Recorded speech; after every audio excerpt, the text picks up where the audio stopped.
पाणी फाउंडेशनने 3 महत्वाच्या एरियाजना आयडेंटिफाय केलंय. मी तुम्हाला थोडक्यात त्याच्याबद्दल सांगणार आहे. पहिली गोष्ट आहे ज्याला म्हणतात पेट्रोलची शेती.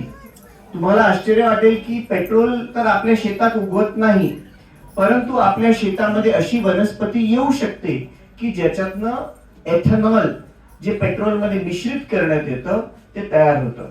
आजही आपण सर्वजण जे तेल जे पेट्रोल वापरतो त्याच्यामध्ये 15% एथेनॉल ब्लेंडिंग ऑलरेडी आहे. सरकारला हे प्रमाण 50% पर्यंत द्यायचंय, पण त्यांना माल पुरेसा मिळत नाही, कारण आज एथेनॉलचा प्रमुख स्रोत आहे ऊसाचा रस. पण ऊस तर काय सगळीकडे घेणं शक्य नाही, तेवढं पाणी आपल्या देशातच नाहीये. त्यामुळे गोड ज्वारी नावाचं एक पीक, या पिकाकडे आपण वळलेलो आहोत. गोड ज्वारी हे ऊसासारखंच ताट आणि उंच येतं, 15 ते 18 फुटाचं असतं. त्याच्यामध्ये ऊसासारखाच त्याच्यामध्ये रस असतो आणि त्या रसामधनं आपल्याला एथेनॉल बनवता येतं. आता तुम्ही म्हणाल हे कुठे बघायला मिळेल, तर यावरती स्वतः पाणी फाउंडेशनने आपण प्रयोग केलेला आहे. कदाचित आपल्यापैकी काही शेतकऱ्यांनी संजूनाने त्याचा उल्लेखही केला.